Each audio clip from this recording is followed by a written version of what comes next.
Shannon, how big of a deal is the passing yards record?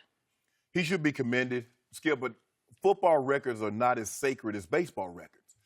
They don't mean the same thing, because when Drew Brees is finally done with this record, he might be somewhere 78, maybe even 80,000 yards.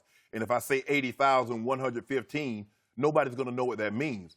But you know what 715 or 755 was. You know what 300 means in baseball. So the records in football is not as sacred. No one can tell you what Emmitt Smith's career rushing total is, Skip.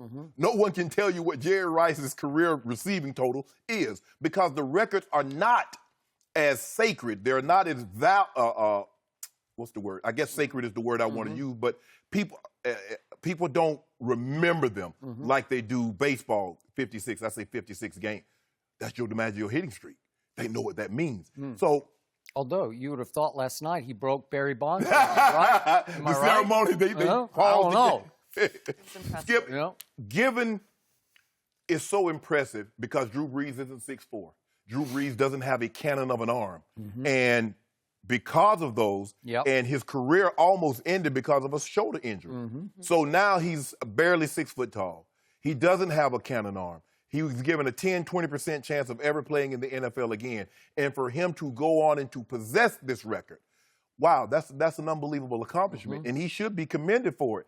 Skip, it's just so hard for me to compare eras for the simple fact I played in an era where the quarterback didn't receive these kinds of protections. But I say that to say this.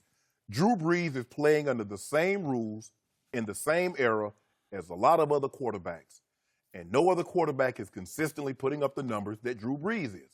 So I can't knock him for playing in this era, but it's just hard for me to compare him to a John Elway. Skip, John Elway had one 4,000-yard passing season in his career. In 1993, I looked this up, 1993, there were two quarterbacks that threw for 4,000 yards, Steve Young and John Elway. Last year, there were 8. Last year, there were 8 quarterbacks. So the rules have made it very friendly. What the rules have done, and this is not to minimize what Drew's done, because like I said, there are a lot of other quarterbacks playing in this era. But these rules have made good quarterbacks, average quarterbacks good, good quarterbacks great, great quarterbacks that probably would have missed the Hall of Fame. They're going to be Hall of Famers now because they're so heavily protected.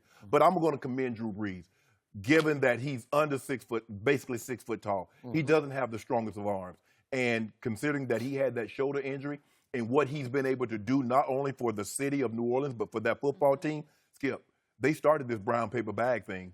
They started showing up at the stadium with bags on their head. I'm a fan, but I don't want you to know I'm a fan. They were called the Aints, not the Saints. So for him to take this, and now when the Saints play, you expect them to win. Whereas before, I remember the time you expected them to lose, and you were like, they won? They had some good teams. But Drew Brees has taken this to a whole new era. And so he should be commended for this record. But I don't know when it's all said and done, because of the what has transpired with the way they protected the quarterback, the way they've implemented the rules. I don't know if he'll be given the credit that he rightfully deserves for achieving this record. So, to me, stepping back from this passing yards record, I would say it's a tribute to durability. Yes. And accuracy and philosophy. Those are the 3 things that went into this record in and of itself. Because on durability, I'm going to remind everybody, Drew Brees in 13 seasons in New Orleans has missed 2 games, but only one of those was for injury. One was because they had already locked it up in 2009. So think about that. That's some longevity of durability. That's impressive. Now, that also contributes to philosophy, because Sean Payton, who's the greatest business partner Drew Brees could have ever wished for, prayed for. He is. They protect Drew Brees like crazy. Last night, he was protected like crazy. He has time to throw the football. So we get to accuracy. He is easily the most consistently accurate thrower of the football I have ever seen. I don't know about you, but I've never seen anything like it, and the numbers scream to it because he is the all-time percentage completion leader at 67.2%. This year, He's 78%, and last night he was right on time. 26 of 29 last night for 363. Yeah. That's hard to keep doing over and over. He's hitting people so catchably right there every time. Just to be noted now, don't think he doesn't know that, because you remember that ball got tipped and he caught it.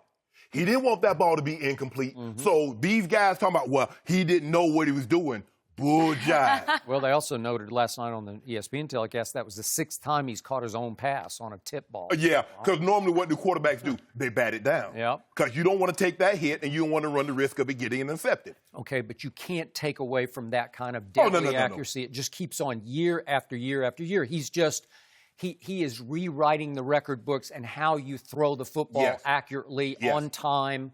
To, and has he had a collection of great receivers? No, they've all been pretty good, but he makes them all pretty good. Michael Thomas last year was his first receiver to ever go to the Pro Bowl. Okay, there you go. So then we get to philosophy. So I'm going to point out that in his time with the Saints, Drew Brees has thrown it 7,675 times. They have run it 5,080 times. So again, these numbers are mind-boggling, but he has thrown it 2,595 more times than they have run the football.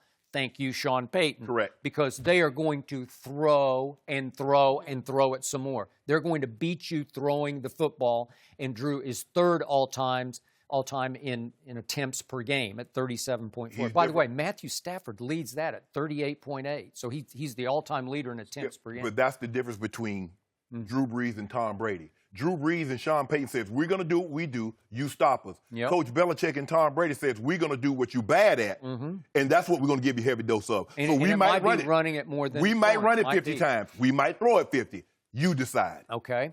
So when you step back from this, you say, well, does he have an advantage because he's throwing it so many more times? And remember, he's tied for 20th as Drew Brees in yards per attempt, which is not very good. He's tied with Dante Culpepper and Trent Green and Matt Schaub in yards per attempt. So, translation, dink, dunk, right? Okay, so you're getting a lot of dink, dunk completions. A lot of swings, a lot of check downs. Okay. Yep. All right, but do I have a problem? I'm just trying to put this in the big picture of perspective, okay? So, bottom line for me is always, does it contribute to winning football games? Well, kinda, but not great, because Drew's been there now for 12 full seasons, and they have missed the playoffs 6 of those 12 seasons. His playoff record is 7-6.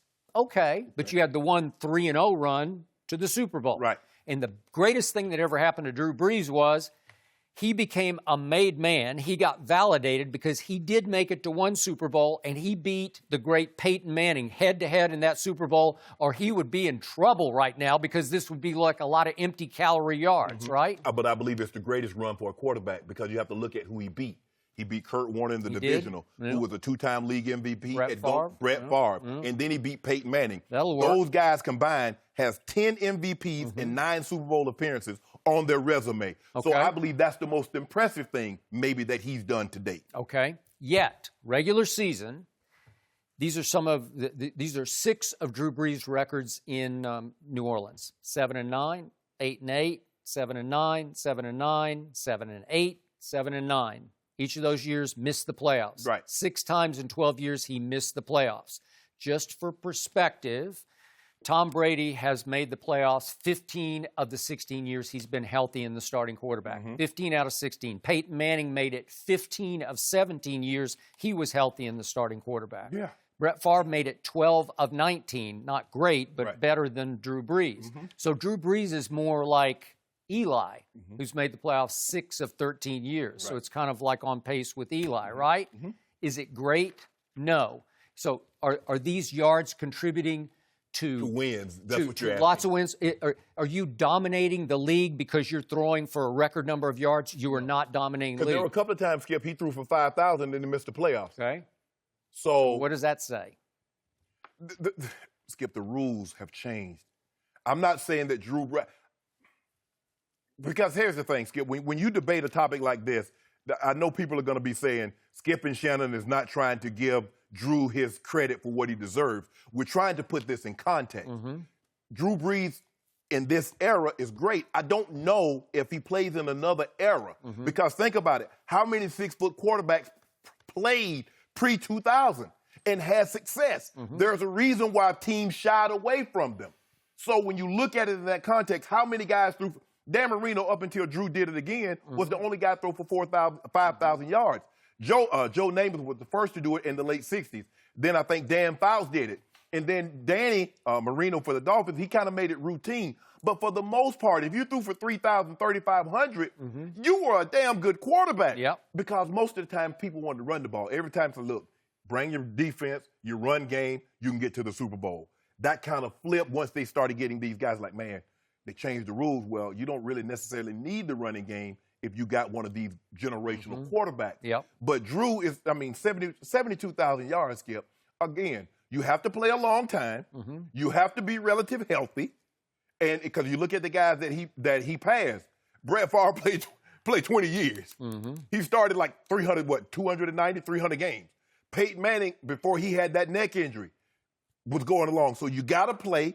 You got to play well. It's not like, he played bad. I mean, you get these 499. He's 72,000 yards. So clearly he's played well. And he's played well for a long period of time. But like I said, if the records were as storied or as valued as they were in baseball, maybe we'd be, going on. But this is the most popular sport in North America, and he's the all-time leading passer. So that means something. So his two best years, 2009 and last year, were the closest years they were balanced run pass. We had him on 2 years ago at the Super Bowl, and he said, we got to get back to 2009. We got to get a little more 50-50. And they weren't quite 50-50, but they were a lot more 50-50 than they were in all these other years. So Drew knows that all these yards don't matter really in the end. And I loved what he did last night because he kept saying, even at the flashpoint moment, okay, let's go win the game. Let's go win the game. His wife said to him, go win the game. And he said to Sean Payton, let's go win the football game, because he knows none of this really matters in the end unless you win the football game. Because you know a guy's going to have a lot of yards. Matthew Stafford. Well, look at that. He's got the most attempts ever per game. 38 points. That's 39 attempts a game for Matt Stafford. So he's going to have a mattered what, Okay. At the end of the day, we're going to look and see. Okay, you threw for a lot of yards. You did this for this. But what did it equate to you winning?